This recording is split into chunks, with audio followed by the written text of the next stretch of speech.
very much. Okay, so this is a real whistle-stop tour through the psychological professions. We're going to talk about the psychological wellbeing practitioner role, the education mental health practitioner role, and the children's wellbeing practitioner roles today. Can we move on to the next slide, please? I'm Maggie Rosario. I'm chair of the East of England Psychological Professions Network. And let me introduce you to Anna. Hi everybody, I am Anna. I'm one of the senior assistant psychologists working with Maggie and Lara in the East of England Psychological Professions Network. Thanks, Anna. And Lara, would you like to introduce yourself? Hi everyone, I'm Lara. I'm a senior assistant psychologist and also a PWP, and I work in the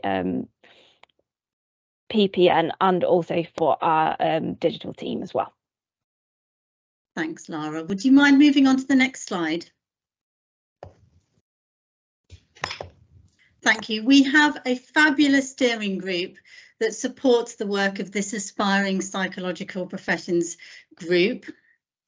And if you would like to join the steering group, please let us know. And if you want to find out more about the PPN, please go to our website, which is www.ppn.nhs.uk. And we are really lucky to be joined today by some really knowledgeable guests.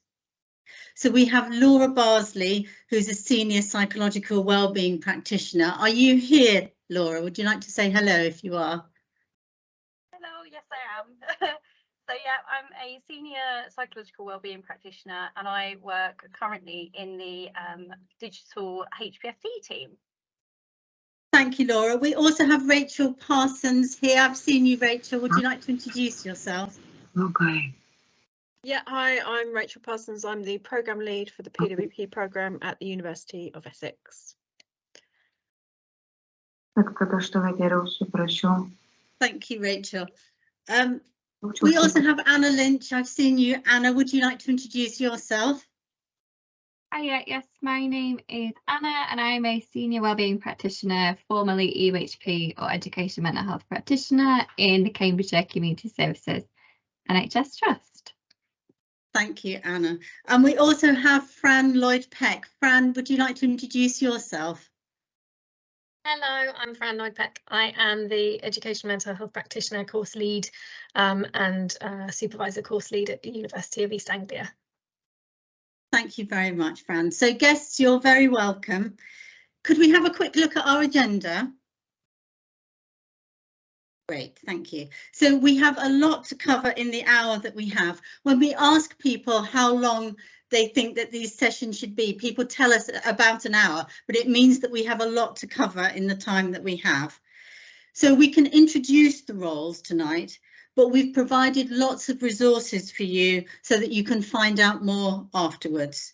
Also, we're going to gather the questions that we don't have time to answer, and we'll circulate the answers after the event. Also, a word about feedback. Feedback is really important to us in shaping these sessions. We want to give you what you need, but if we don't hear from you, we can't give you what you need. So we're going to leave a little time later on for you to complete our feedback form, and we hope that you'll do that so that we can really make sure these sessions meet your needs. So Anna, you're going to go on to talk about the ground rules for us. This is Anna PPN, Anna. Thanks, Maggie. Yeah, so just a few ground rules to get us started. So as Maggie's mentioned, this meeting is being recorded. That is purely so that we can try and save all the information that we gather today, and the recording will then go onto our PPN website. So those of you asking for slides or further information from this, that's where the recording will go. Again, as Maggie's mentioned, we are asking that everybody keeps their microphones on mute and their cameras off.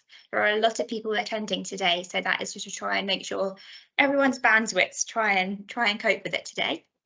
We do want this space to be as safe as possible, to be confidential and to feel non-pressured and non-judgmental, and to be really, really supportive. That being said, we do really encourage your interactivity by just popping any questions you might have in the chat function. I can see some of you are doing that already, which is great. But as we go on, as the presenters will be here talking, please just pop any questions that you've got and we will do our best to get those answered during the session today. But if not, we will be sending out a frequently asked questions document afterwards, which will have those questions answered if we don't get time to get to them today.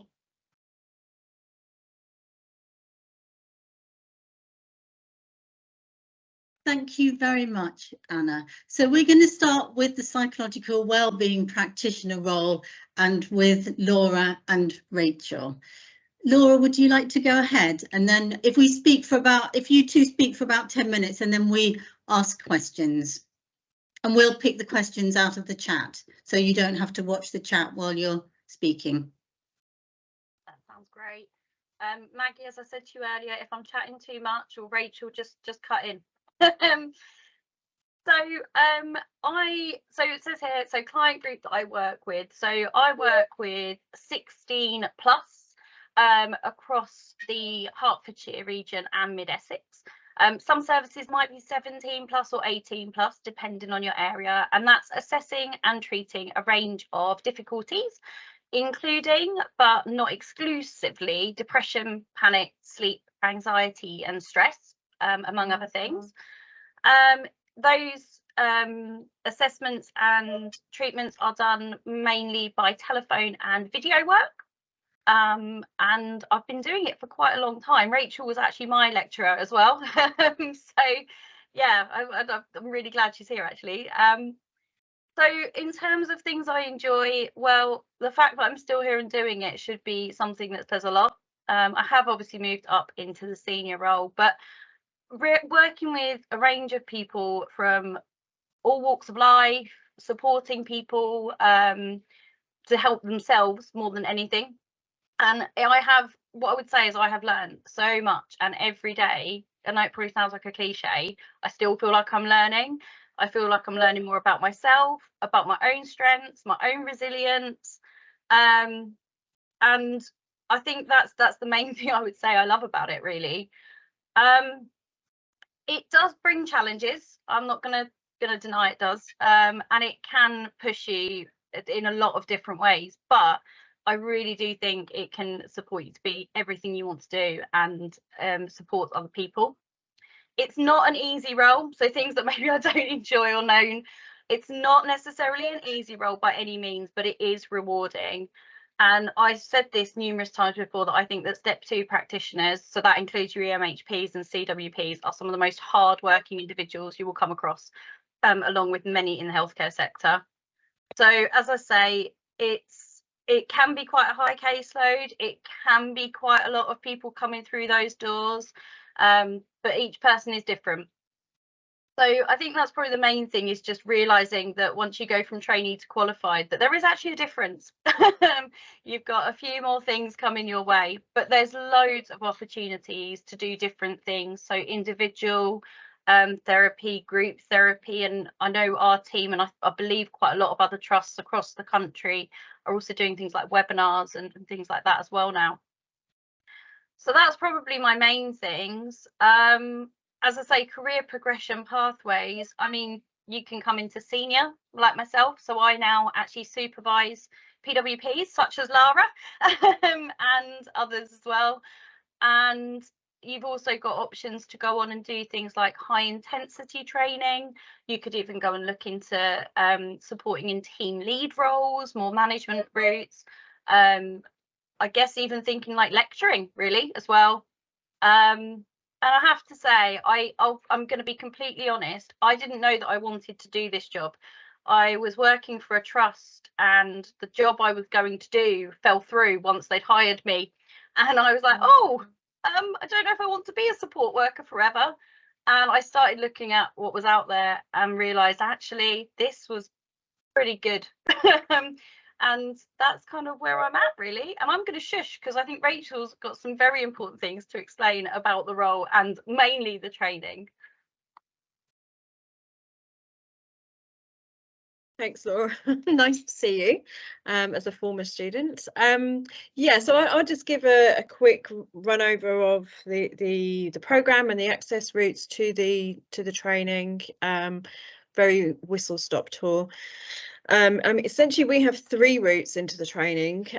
So what we call core, which is the traditional route into the PWP training, which we teach at either level 6 or level 7. So level 7 being postgraduate, level 6 being a graduate certificate, which is essentially the equivalent of the last year of a degree.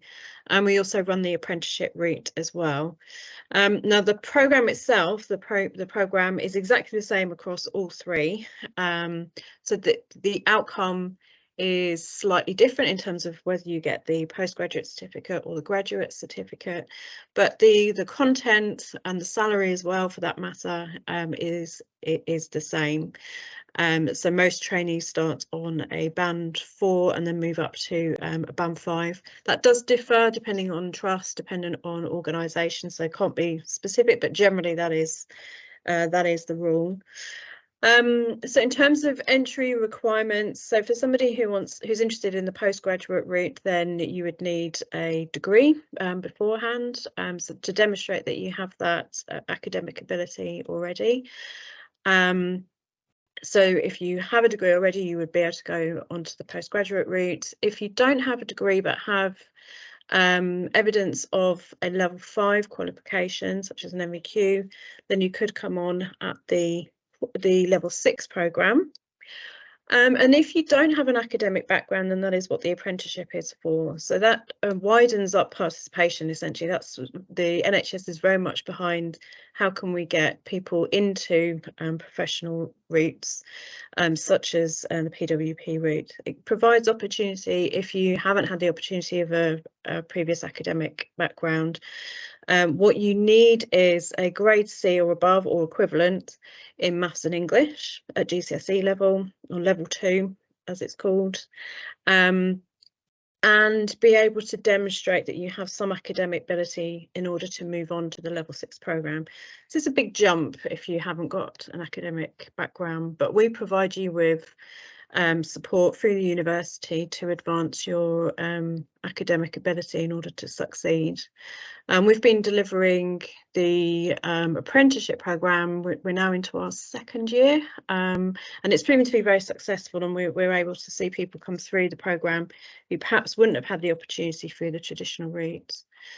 In terms of the programme itself, it is, as Laura said, it is a tough programme. I'm not going to beat around the bush on that one. It is hard work, and it does kind of take over your life for a year, I would say, because you are working 3 days a week, and then you are training for 2 days a week, essentially. So one day you're at university, and the other day is about directed study, so work that we set you that is related to what you're doing in practice.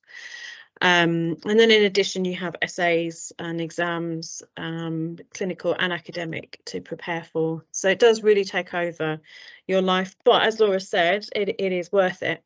When I trained back in 2009, I was one of the first PWP cohorts. And I know the value of the role. I know what a difference PWPs can make, genuinely so.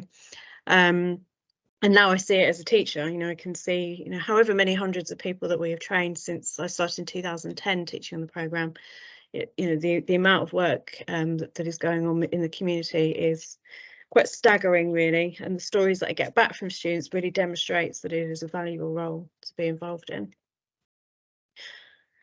I think I've been very quick, but is there anything further has anybody got any questions? I suppose is the best. Anna's going to look for some questions in the chat in a minute. Can I ask you, Rachel, just to tell us a little bit about what the course content looks like? How does the course flow through the year, for example? Yeah, of course. So there are 3 modules for the programme. That one is based on assessment, so learning how to deliver a mental health assessment with mild to moderate problems. So learning about the different conditions and presentations that you might see in primary care, learning about how to risk assess somebody, and learning how to use interpersonal skills to engage a patient and understand their present problem. So that's module 1. Module 2 is about treatment, so learning a range of interventions that are based on cognitive behavioural therapy to support a patient to a sense of recovery for themselves. So that includes things like behavioural activation, cognitive restructuring, worry management, sleep hygiene, etc. And the third module is about using supervision and diversity. So it's looking at the context of the PWP role within the mental health structure. It's learning about cultural competence and understanding yourself and the community that you work with, and learning about assumptions and biases that might impact the work that you deliver with a patient. All of which each module has clinical components, so clinical exams that you need to pass, and then there's an academic component as well, such as reflective essays. And then overarching the whole programme is a portfolio, which is connected to your practice, and working with your supervisor to demonstrate that you've reached the required competence to be an effective practitioner. There you go. Thank you. That was really helpful. Thank you. Anna, should we look at some questions in the chat? Yes, there's been lots. So lots about the training course, Rachel. So if someone were to take the traditional course and already have an undergrad degree, first of all, does that need to be a BPS accredited degree? And also, does it have a certain classification that you look for, so first, 2-1, 2-2, so on? In short, no, we don't on either front. So it can be any degree.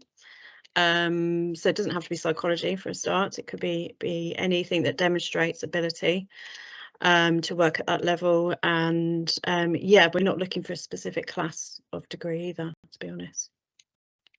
Yeah. If you've already completed a master's degree, could you still go down the traditional route? Is that still open to you?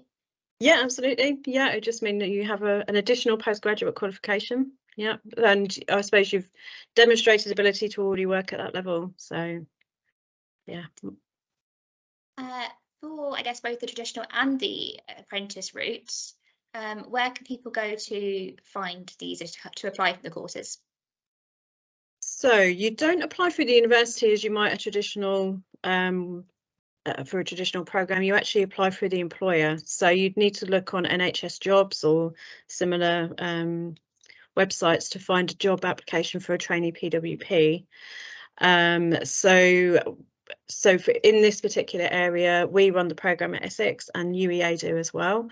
And it depends with the patch, the East of England is kind of divided between the two universities, and depending on which trust you apply for would depend on which university you go to. So you would need to be looking for Hertfordshire or Essex, Norfolk, Bedfordshire, all of these trusts that feed into our area. Look for when they're advertising jobs, which is generally, let me think. So we recruit for September start. So we're looking about June for adverts for September, and November for our January start. Thank you. Got lots of questions. I don't know how much time we've got. Somebody has asked, they are a wheelchair user. Do you feel like this would be a route that they could go down? 100%, yeah, absolutely. Yeah, I mean, I'll speak for Essex, but I'm sure UEA is too, fully accessible for everybody.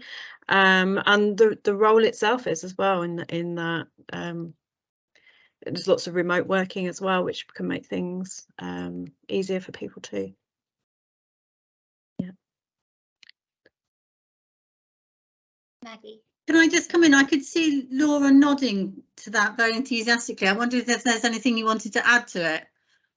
No, I just think the more diverse, the better. Like, if I look at my PWP team that I've got, I love that they all come from such different backgrounds, and they've got so many different things that they can bring and that they give, and different stories to tell. So I absolutely love things like that. Like, I just think it just brings another element, and I'm really, well, you know, I get a bit in my little, but I just think we can all learn so much from each other as well. So yeah, absolutely.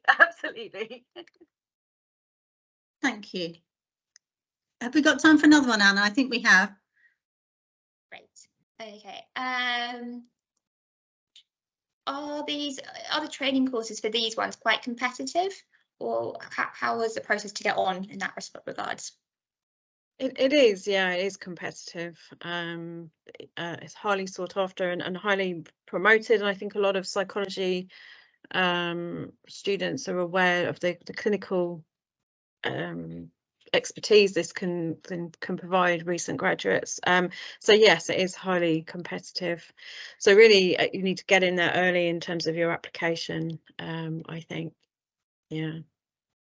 I'm aware we're running out of time, and I just noticed that question about international students. So just to make you aware that it is eligible for people who qualify for home fees. So that does mean that certain visas are not included, like graduate visa, student visa. So yeah, you have to be eligible for home fees in order to meet the requirements. Yeah. There's quite a few more questions, but I'm thinking we'll add those to our document at the end that we'll put together to make sure that everyone's questions get answered. Absolutely, thank you. Rachel and Laura, is there anything that you wanted to say that you haven't had a chance to say that feels important for people to know? I mean, other than go for it, I mean, I think it's a very exciting job. It is hard work, but you get so much from it, and you can really see transformation in patients very quickly, I think, with the kind of work we do, which you don't necessarily see across all psychological professions. Whereas, you know, I think as a PWP, you can really see when people have recovered and got their life back, so to speak, and that's really powerful. Very much so. Thank you very much indeed. That's really helpful. Shall we turn to our education mental health practitioner colleagues, Anna and Fran? Anna, would you like to go first? Yeah, I can do. And thanks, Fran, for joining as well. Fran was my lecturer when I was an education mental health practitioner and is now lecturing me on the supervisor course.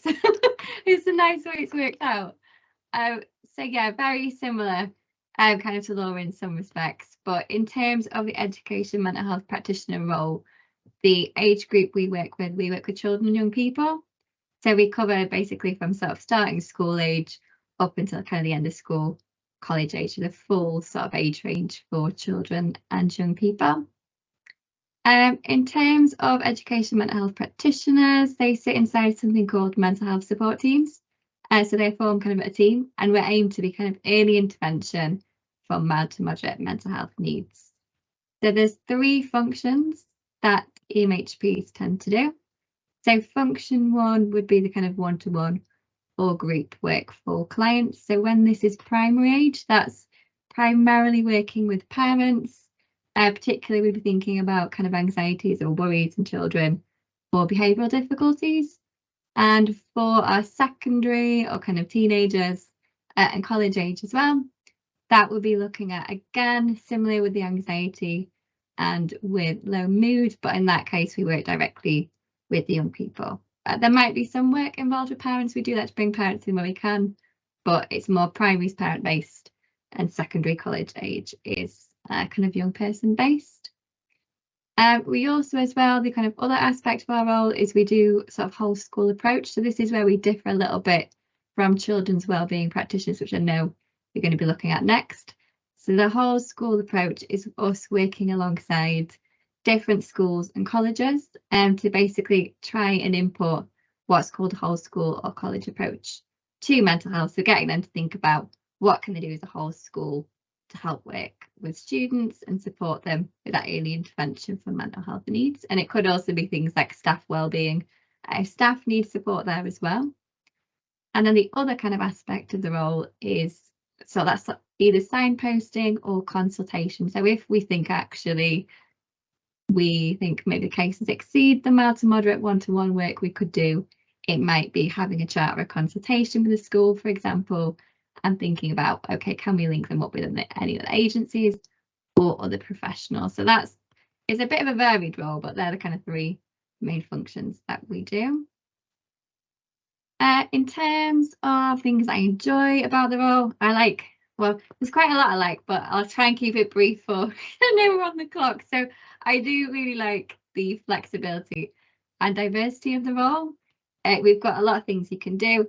every school is really different, every young person is really different, so there's never a boring moment. There's lots and lots of variety, and I think similar to what kind of Rachel and Laura are saying, you can see progress in quite a short space of time because our interventions are evidence-based and we're working with mild to moderate mental health needs. It's nice to be able to see that progress. So yeah, they're probably the main things that I enjoy, that flexibility and being able to make a difference in quite a short space of time. So sessions are usually just sort of 6 to 8 sessions, so it's quite short really.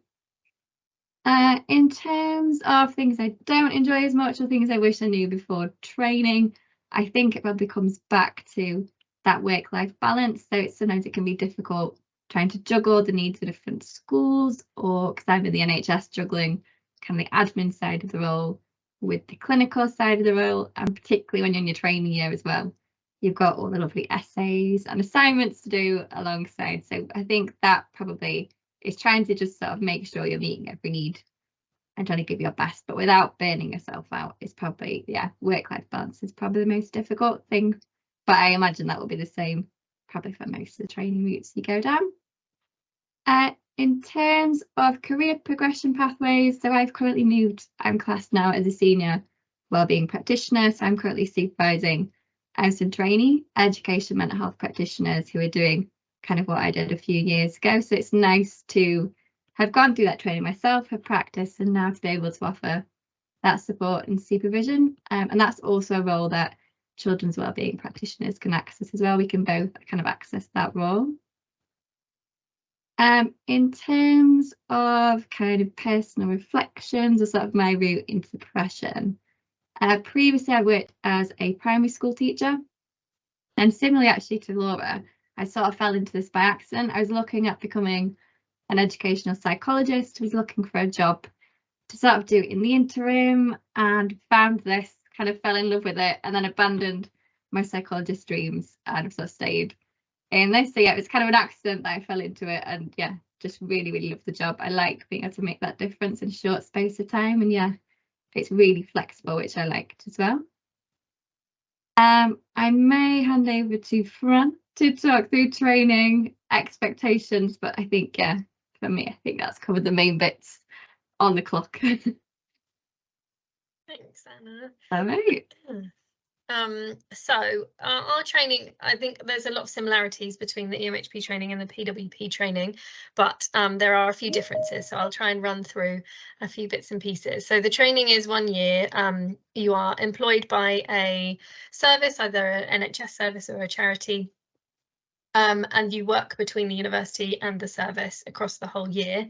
The training tends to be kind of front loaded, so you spend a lot more time at university at the beginning of the course, and then you spend a lot more time in services by the end of the course, obviously gaining all of that experience from working with your clients.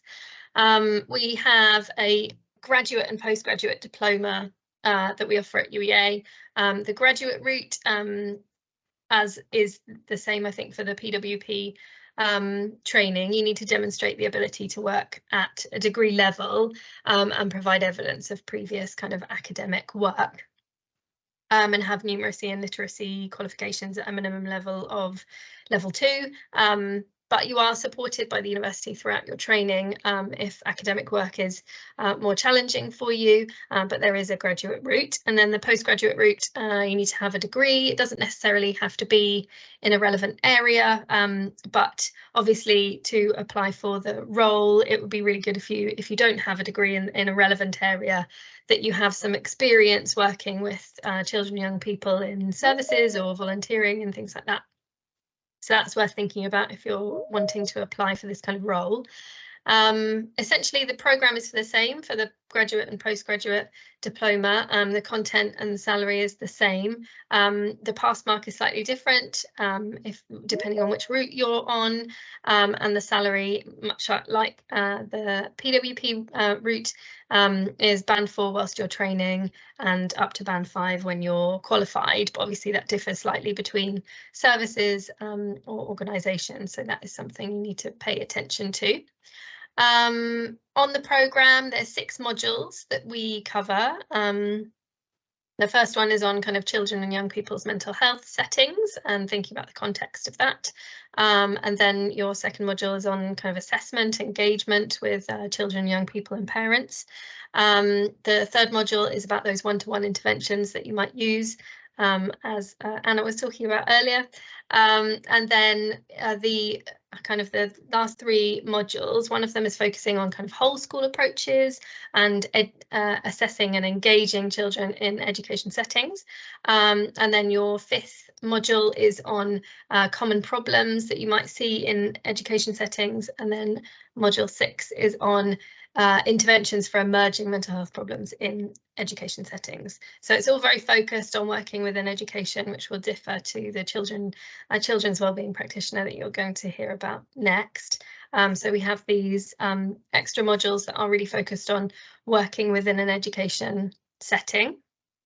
Assessment in the diploma is really focused on things like reflective essays. You need to submit clinical recordings of you doing sessions with children, young people or parents. You need to do presentations, write clinical reports, and you also do an audit of mental health provision in an education setting. So it's quite diverse, the assessment that we use.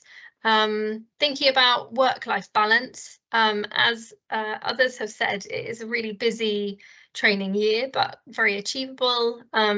Being organised is super helpful.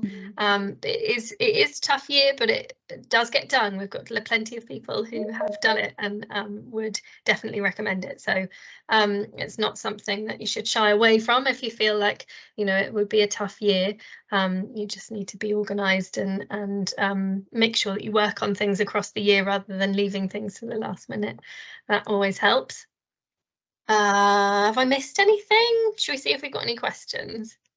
Yeah, I think you covered it, Fran.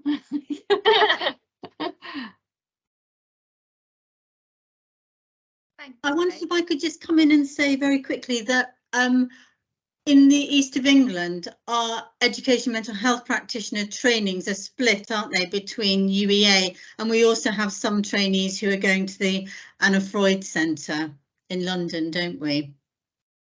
Yeah. And those trainees have to apply both for the university and for their site separately. Do you interview jointly? We do, yes. Yeah. Yeah. So when services have advertised for the role, we then join the interview and have a position within that. So we recruit together, yeah. Thank you. Anna, do we have some questions? Well, Anna looks like maybe she's frozen. We can have a look through and see. Yeah. I think Anna's left us for a little while, but hopefully she'll be back soon. Sorry, I'm back. I got kicked out, but I am back. Oh, that's great. Sorry. Okay, are we questioning the wrong questions? Yes, please. Okay, there was a question that I saw which was asking if somebody were to start the training course, does that mean that they automatically can move on to a job role afterwards, or is that a separate application process? So with the EMHP role, you're applying for your position within the NHS service or a charitable organisation, and your role continues after you complete the course. So your employment is conditional on you passing the course, and so your position is part of that. So it's not that you finish a course and then have to apply for a job afterwards. Your job is, your employment is the course and then your role afterwards. Thank you. Is there anything that you feel that would help somebody stand out in their application? For example, if they'd already volunteered in the NHS or anything else? Anna, have you got anything? A good question. Yeah, a really good question. I think working with kids and or young people would be really, really good. Working in mental health settings, having a really good interest in working with people in this way, any kind of knowledge, previous knowledge of CBT-based approaches or kind of that low intensity type approach would be really useful, any reading that they've done. But mainly experience of working with children and young people, I would say, is the biggest advantage. Yeah, and if you've worked in education settings, that can help as well, because it makes it easier when you're going and doing that whole school approach stuff, because you've already got a bit of a background of how schools function. But yeah, I think, yeah, getting on any ground experience you can in that. And if you've got, I know some people as well have done like assistant psychologists, so done some work around some of the evidence-based work and also scoring questionnaires or routine outcomes as we call them. But yeah, I think, yeah, there's lots of different routes in, so any experience is good, but that is key areas. Yeah, we have quite a diverse We do. sort of student base, I think, which Yeah. is really lovely. Great. And we've had a few questions about the hours that would be involved. So whether it's kind of a 9 to 5 or whether it's term based or whether it's all year round. We could talk a little bit about that. I think that answers quite a few questions. Do you want to do kind of when you're working, Anna, and maybe I'll do on the course? Yeah, do the course first? Yeah, we'll team it up. Yeah, so when you're working, so on your days, if you're not in training with the university, generally speaking, it will be a 9 to 5 kind of working hours. I'm in the NHS, so we've always gone from 9 to 5, but generally speaking, even the people in other organisations or charities did the same. So yeah, you're looking at a normal 9 to 5 working pattern for that. I wondered, should we just touch on the PWP working hours? Do you want to say something about that, Laura? I was just thinking that. So I work, my service is 8 AM till 8 PM, Monday to Friday. Obviously, I don't do all of that. I work within that time frame. But I also know there are some services that may ask for weekends. So just be mindful of that as well. But yeah, you may, like with ours, we tend to ask our PWPs to offer one late a week, but they'll just come in late on a day, just to make sure that we cover that a bit further. So yeah, just work with it, just check your trusts working hours, because you might have weekends or as I say, some late evenings as well. Although that said, I will just say with our trainees, they do, whilst they're on their training course, they do stick to a 9 till 5 pattern whilst on training. We wouldn't expect them to be doing those out of hours whilst training. Thank you, that's really helpful. Anna and Fran, was there anything more that you wanted to say at this point that you haven't had a chance to say, but it feels important for people to know? I don't think so. I feel like we've covered a very, like a whistle-stop tour. Yeah. But I think also if you're interested in the roles, then just to have a really good read around of different, there's different blogs and different books and, you know, articles and all sorts of resources that you can read about all of these different roles. So do a bit of research and really know, you know, why you're applying for which one you would like to apply for. Yeah. And I think, yeah, it is a really lovely, really rewarding job. So if you're thinking about it, yeah, I'd say go for it. Do your research, but yeah, go for it. Yeah, it is competitive, but it's very worthwhile. So yeah.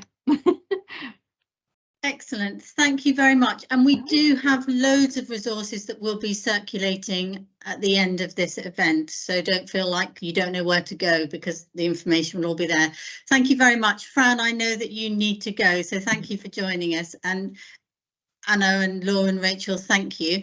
We're going to now think about the CWP role, the Children's Wellbeing Practitioner role, and we've got some videos that we want to share with you so that you can find out a bit more about the role, which I believe that Lara has for us.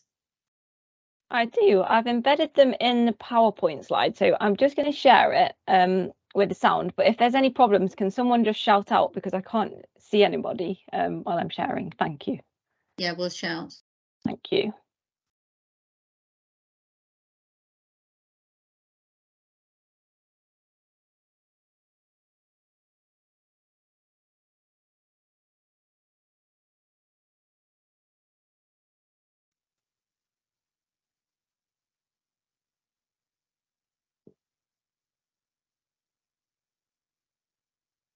Bear with me, it's just being a little bit slow.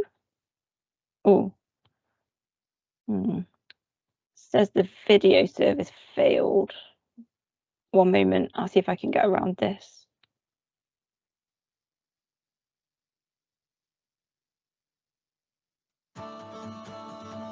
It's part of a national programme which was commissioned by NHS England and also Health Education England.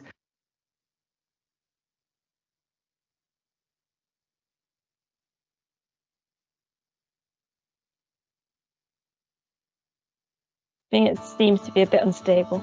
It's part of a national programme which was commissioned by NHS England and also Health Education England. The purpose of it is to transform and develop child and adolescent mental health services across the country by providing a kind of stepped care model of service delivery. The CWP project in particular aims to build links with the community so that we provide more accessible and quicker access to help, particularly focusing on preventative work, early interventions and low intensity difficulties. My experience doing this programme has really been a fantastic combination of academic and practical professional skills and learning how to develop a sort of therapeutic technique with families and young people. CWPs have a really varied job, which is one of the things I think is really interesting about it. You're employed full-time by an organisation that provides mental health support for children. Sometimes that's an NHS organisation, sometimes it's a local authority, sometimes it's a third sector organisation like a charity, a whole variety of people who provide this kind of support for children and young people. What you do and are trained to do is do preventative and early intervention for children and young people with mild to moderate difficulties. There is a big gap between a young person, you know, witnessing some issues that they have and then having to go into specialised CAMs. And I thought early intervention is a good place to start to understand what process the young person has to go through and being able to pick things up before they get worse. The sort of things that I found the most rewarding about this programme have really been seeing the help and the effect that the CWP or the child wellbeing practitioner role really gives the parents and the children who come and participate with these interventions. It's such a rewarding and fulfilling role to be a part of. You're trained over the course of a year to offer brief, focused interventions, and we call this guided self-help, where you work with young people and parents on difficulties that they come with, and you very much work in a collaborative way with them. And the difficulties that have been chosen are difficulties that are probably most common in children and young people. These include behaviour difficulties in children under 8, and for those you work with parents, anxiety in both primary school age children and also in adolescents. In the primary school age, you tend to work more with parents, whereas with adolescents, you work directly with them. And the other difficulty we train you to work with is low mood for adolescents. And then you again work directly with the adolescents and connecting with parents or carers where you need to. The most valuable transferable skills that I feel I've learned through this training is really being able to talk directly to parents and to children about the problems that they are facing, and giving them the confidence to really talk on a personal level about the challenges that they have. Being in this role, it's allowed me to see that I can work in different spaces, and I guess that's a whole transferable skill, right? Being able to work in schools, being able to work in the third sector, in the NHS, a lot of charitable work. Just the fact of being able to reflect, it helps in your own relationships and being able to understand how you think. So it's just transferred everywhere. It's amazing. One of the other things which is fantastic about this course is the personal tutor that you get when you first arrive, and you have a tutorial group pretty much once a week where you get the chance to role play situations before you actually go out and meet up with the young people and parents who you're going to deliver the intervention to. These are incredibly supportive forums where you get a lot of peer-to-peer supervision, and you get supervision from excellent clinical psychologists who have got so much experience in this field. So they're a real privilege to take part in. You get a lot of supervision with an experienced clinician, and that's built in and funded to support you as a child wellbeing practitioner when you're learning.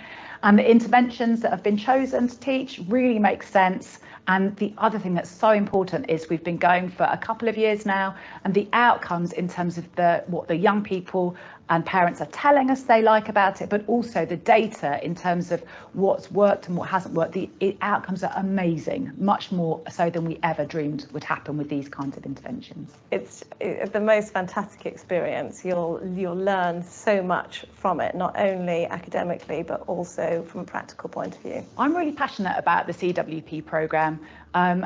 And having worked in CAMS for a very long time, I think it's responding to a real need that we haven't been able to meet for quite a few years.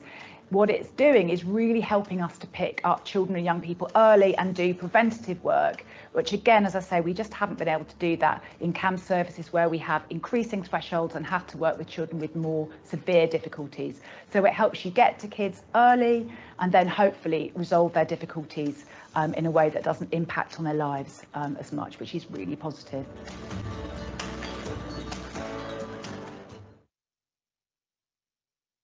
Okay, the next video is a day in the life video that we, the PPN recorded. So this is a resource that's on the website as well.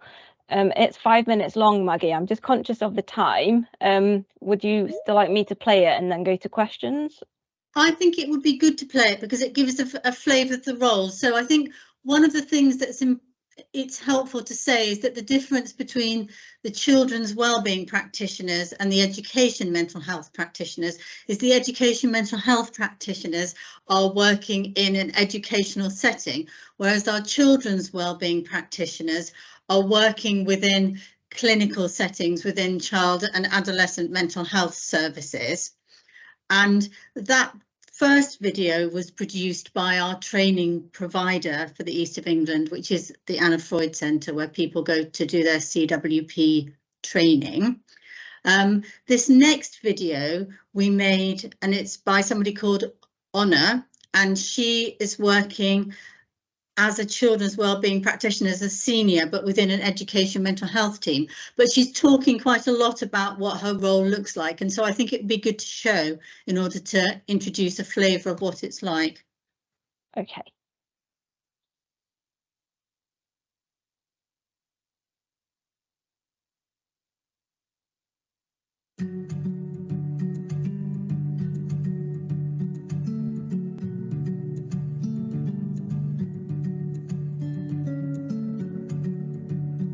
My name is Honor Reeves and I currently work with mental health support teams in school within South Norfolk as a senior children's wellbeing practitioner.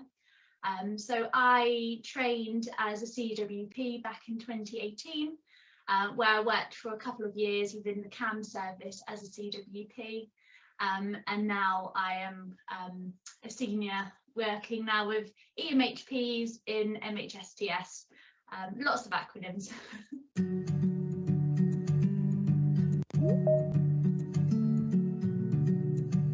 My typical day really varies, and no day is actually the same in my role. So for example, I might have one day where I'm more based in my office here, and I would be joining different team meetings. So where we might get together as a whole team, just talk about general processes, and then team meetings where we would talk about individual cases that have come in, or cases where we've had an assessment and need to decide on their treatment pathway. Whereas other days I might be very much out and about in the community. So I work within the mental health support teams in school. So I might be sort of in one primary school or secondary school in the morning and then going to a different one in the afternoon. So every day really does vary. So I don't really have a typical day, to be honest.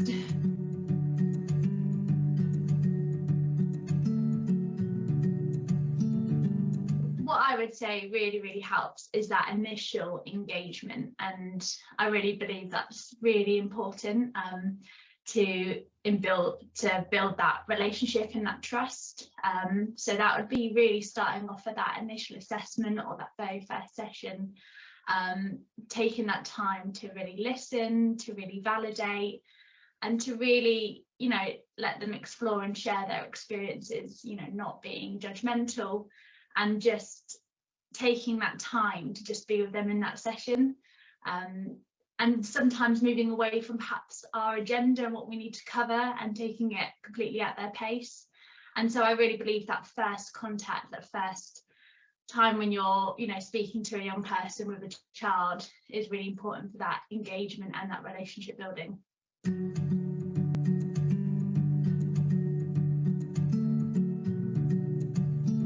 I'll start with the rewards. So the rewards are just helping all those families, young people, the parents.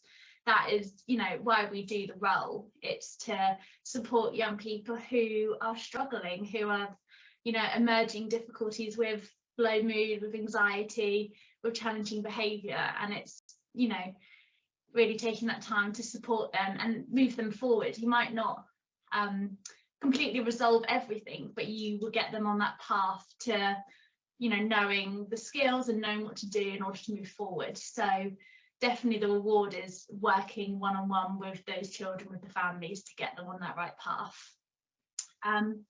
The challenges would perhaps sometimes, oh, that's a difficult one. Challenging to working with sort of families and people, maybe sometimes that initial engagement, if they do struggle with that initial engagement, that can be challenging if you know that actually you could really help and you could really support them, and they might not perhaps be there or be in that time where they're perhaps ready to receive that support. That can be quite challenging, and trying to navigate that can be quite difficult at times. But once you're able to work with them, then that's really rewarding.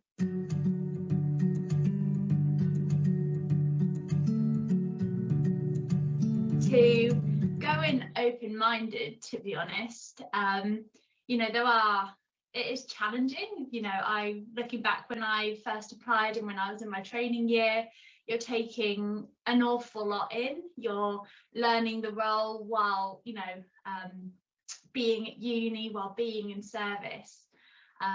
So it would, you know, be to just take it as it comes, just to be open-minded with the course, with the learning, and to really take on the skills and the knowledge of your supervisors and the team around you, and to just use their experience to really help and guide you.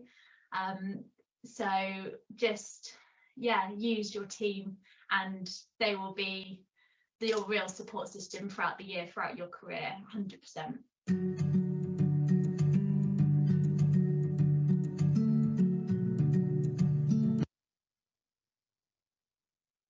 Thank you. Thanks very much, Laura. One of the things that I'm aware of that I think it would be helpful for people to know is that our training provider is the Anna Freud Centre in the east of England, and the courses are running from January. So that's different to the other courses here, and we just have one intake a year, which will be January. But I think it's fair to say that for all of the roles that we've talked about today, the first step would be securing yourself a role in the service, and then from that the training course would follow.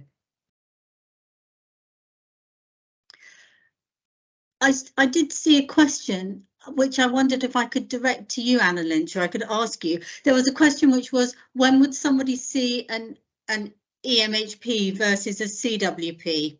And I wondered if you had some thoughts about that. Yeah, it's a really good question. So within our trust, I sit within NHS, part of the Emotional Health and Wellbeing Service. So we've got MHSTs in there. We've got kind of emotional health and wellbeing practitioners, which is another one, just to throw another one in there. And then we've got children's wellbeing practitioners, and basically all of our referrals for the EMHP work come from schools. So schools refer directly to us, whereas for CWPs, those referrals tend to come from the GPs. It may be a parent's initiated both, maybe parents been to GP and the GP's referred in. So generally speaking, we don't cover every single school. We cover about 20 schools for the different areas we're in. So if there's a young person who needs support who's in one of our schools, each school's got a mental health lead, they'll refer to us, and that will go for EMHP work. If it's not in one of the schools we cover for our geographical area and it's appropriate for that work, usually the referral comes from the GP, and that will then go to CWP to do the intervention. So even though you might be doing the same intervention, it just depends on if it comes from one of our partnered schools or not. I hope that answers that question. It is a bit confusing, the two of those. I think that's really lovely, and thanks very much. To our guests, is there anything else that you want to say at this point? I'm aware of the time and we need to start thinking about closing this. Rachel, you look like you've got something to say, and Laura, go. Go.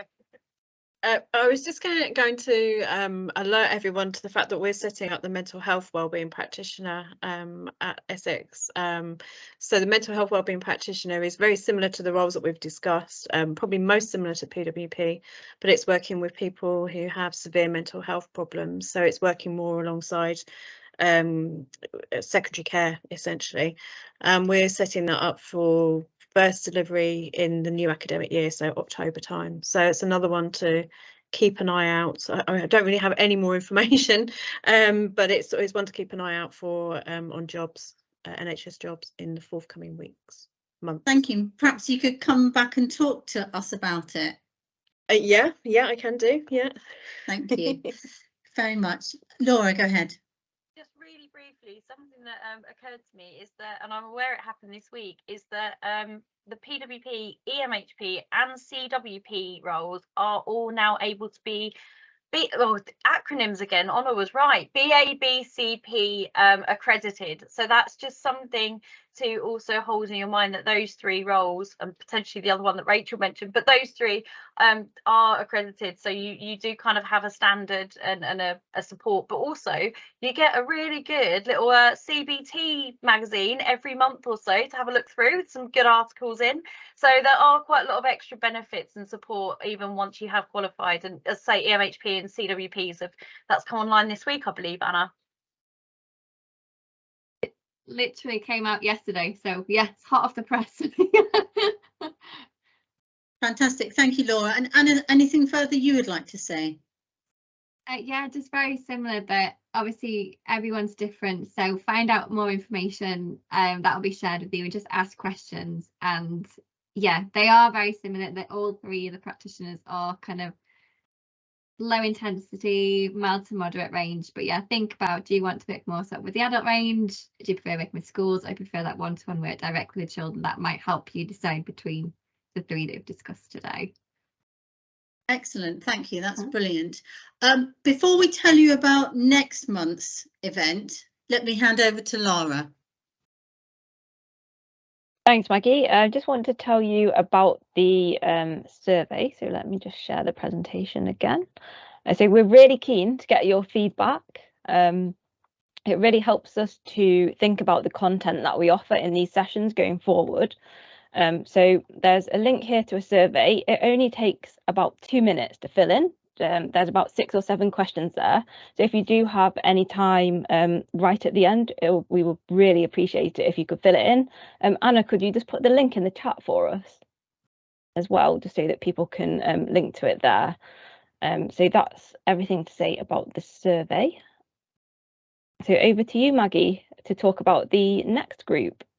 Yes, so the next meeting will be on Tuesday, the 30th of May at 6:30, and the topic for that meeting will be making strong and effective job applications. This is something that keeps coming up, and we really want to help you with that. So do sign up and join us. You can see the link there. Also, please do join the PPN at www.ppn.nhs.uk so that you can find out exactly what's going on. It's a really simple form. Please don't forget to click on the box which says that you're joining the East of England so that you can keep informed of what we're doing. And keep an eye on the website where you can find the answers to any questions that you've asked and that we haven't been able to answer today. I'm just going to ask Anna and Lara if there's anything further that we need to say at this point. Obviously by registering with the East of England PPN, you will then get our information about our future meetings, especially the This Aspiring Psychological Professions one, and obviously the recording for this will update you all that way as well by registering it as well. Yeah, I was just going to say as well, there's some useful resources links at the end of the slides as well, so we'll also include that at the end of the recording when we upload it for you. Also, if you go to the website, you can find out how to email us as well. There were some questions about the steering group, and I'm not going to go into it now, but the steering group in essence helps us decide what we present in these meetings. So if you want to be part of that decision making and be involved, then email us. That's everything, I think. Thank you very much to our guests. You've been so appreciated. Thank you very much. And thank you to everyone who's joined us. Thank you.